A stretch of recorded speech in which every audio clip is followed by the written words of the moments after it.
Hey everyone, welcome to another episode of Brett's Brain. Today we're going to talk about a broken cap table. What does that actually even mean? Hey, I'm Brett, former entrepreneur, current venture capitalist. Thanks so much for checking out this channel. Make sure you share, like, subscribe, and ask us questions. We'd be happy to help you in your entrepreneurial journeys. You may have heard a term in the entrepreneurial community called a broken cap table. So a cap table, as we've talked about in prior videos, is literally just a list of all the people that own equity in your startup. So that's founders, that's employees, that's investors. Those are the people that are on your cap table. It's that combination of ownership. And so what a broken cap table is really simply is when the current founders or key employees, most important, most senior employees, own too small a percentage of the company relative to the stage that they're at. So there was a lot there. So it is all this is all something that's all relative. And what a broken cap table looks like for a seed stage company is very different from what a broken cap table might look like for a growth equity stage company. And so it's all relative to how far along you've gotten as a startup.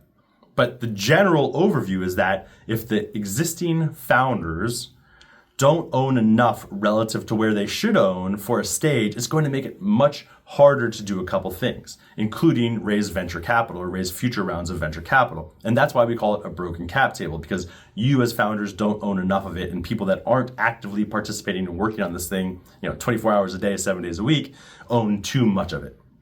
So there's a couple of common ways that we see like cap tables get broken in general. A really common one is when founders that started a company together end up breaking up, or an original founder or co-founder leaves a company after a year or 2 years and they own a real significant portion of that company. And you didn't have vesting schedules, you didn't have a way to bring that equity back in-house, or at least a large portion of that equity back in-house. We invest largely at seed stage, and so I'm going to use some seed stage norms for us.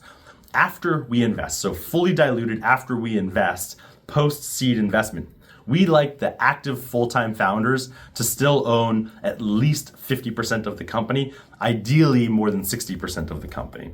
So we want the full-time founders, people that started it, that are the senior leaders in the company, to own the majority of the business still, and hopefully a lot more than the majority, or north of 60% of the company after we invest.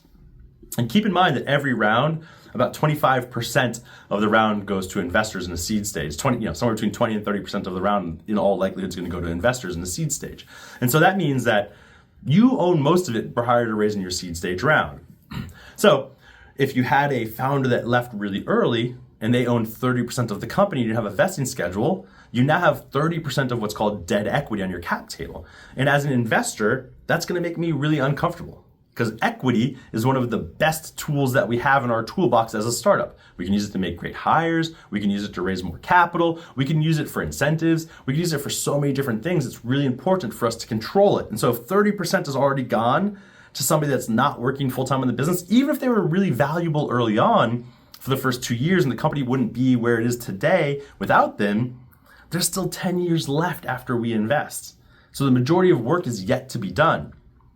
And what will happen if we invest at this moment in time is eventually somebody's going to do what's called as recap us, and we're going to get really diluted down to fix the broken cap table issue. So a real common way we see broken cap tables is you have people leave and they own a significant portion of equity that's now called dead equity.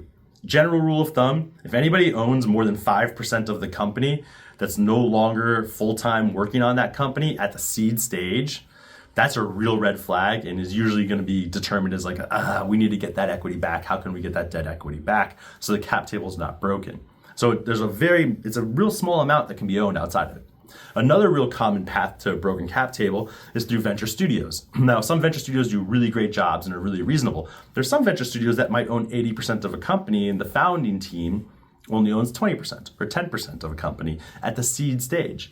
And they're just not far enough along. They haven't gotten far enough along from a venture studio model to be able to raise that amount of capital. So again, if the venture studio gets you to a seed stage as a seed stage deal, post our investment, they can own a percentage where the founders would still own like 50% of the company or 60% of the company. If the venture studio gets them to Series A, the venture studio can own more of it. But if it's out of weight or out of whack of market norms, it's going to become a real hurdle for you to raise venture capital because your cap table is broken from because the full-time founders or entrepreneurs that are running the thing just don't own enough and don't have enough incentive to run the business. And so it's something that we're really cognizant of at the earliest stages of how does this cap table look? Is the equity, the common equity, in the right hands of the people that are doing the full-time work on things? One final way that cap tables can get broken is too much equity gets given to really early investors.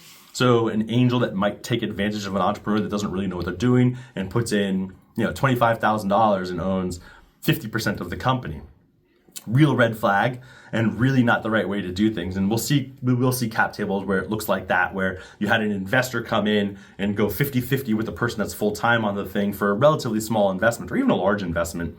By the time it gets to us, we're like, man, we just can't do that. We're going to have to walk away from this deal because the equity split just isn't right for us, and where the ownership lies isn't where we want it to lie.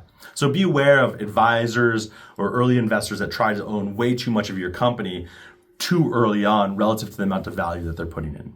So that's a quick overview of broken cap tables and a few ways that they occur at the early stages. Now, there are ways you can fix them, but it is hard. It's better to be upfront and aware of it and negotiate so you don't have to fix it in the future, because it is going to be a hurdle for future financing.